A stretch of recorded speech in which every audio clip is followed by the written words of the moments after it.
look at, and I'm going to talk about my constituents right now, India Inc., global investors, you look at the markets, how they are rallying, everybody is expecting a lot out of Mr. Modi because he's shown a track record of development in Gujarat. At one level, and because you've been in public life, because you've been a policymaker, are you a little concerned about the amount of expectation that's riding on him? Because nobody really has a magic wand.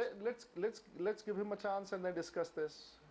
We cannot keep on anticipating about what is. First, the people has to give a chance. We'll get a chance and we can discuss about it later. No, what I'm asking you is no, I will not speculate on what people... Okay, let's not talk about Mr. Modi.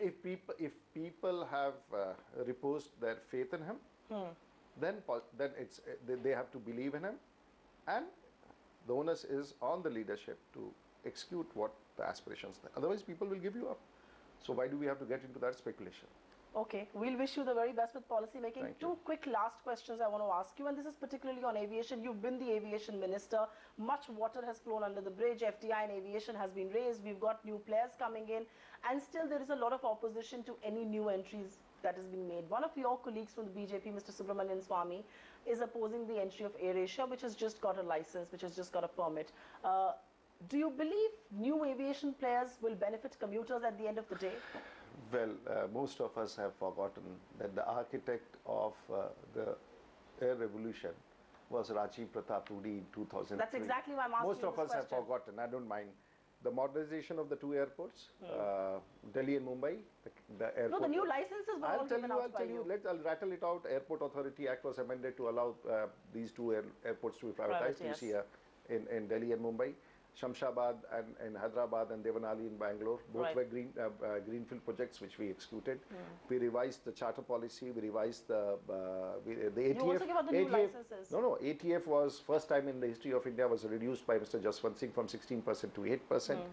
Thereafter, we were the first to launch the low-cost airlines called Deccan Airlines, and I was the first signatory to that, which changed the entire face of aviation. And then we had many more things in the pipeline which we did, which gave a flip to the aviation policy.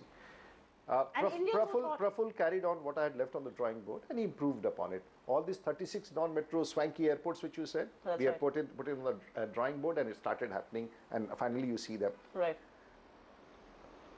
Praful carried it on. But after that, it's been a mess. It's been a huge mess, and those who know aviation would not like to discuss. Even a small thing like Aircraft Acquisition Committee, which was an institutional approach to allow planes to be brought in, was dismantled by my great esteemed friend who is the minister now. I can't speak because it becomes, it seems as if I have a bias for someone, but aviation has lost its momentum.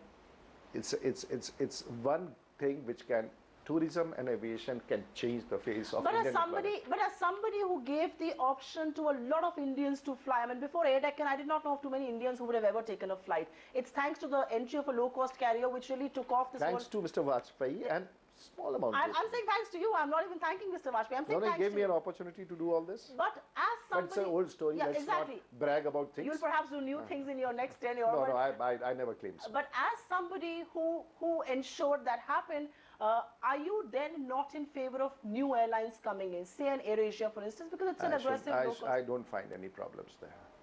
So is the party, so is Mr. Subramanian Swamy's view his independent view and not the party's? I don't know, party doesn't sit across to frame views on individuals' petition here and there. He has some other issues about FDI and whether he's not again saying that you don't bring in airlines. He says the way it has been done, the rules and the norms have been flouted. So he's talking about some irregularity in the process of giving license. He's not talking but that as a former aviation minister and as somebody I know who will be at North Block or South Block or I don't dream so big. I'm very happy in where I am, and I would be happy being out of all this, and God has been kind, my friends and my parents have been kind. I don't expect much more, and I think I have not been able to do justice to my political career, so, but I don't dream beyond that. What kind of a role do you envisage for yourself? I do absolutely nothing. First, are you being modest? Are you being humble? No, first I contest Lalu Yadav, who no one says that he can ever lose, so why do you have to anticipate things? Well, let me at least try my luck and see. But there's also an apparent Modi wave, and apparently you're a grassroots politician. No, let us see once the results are out. God willing, Mr. Modi should become the Prime Minister, and he's very nice. He can take care of the country. I'm sure about that. Thank you very much, and we do hope to see you in his cabinet. Thanks a lot for speaking Bye-bye. to us. Thank you.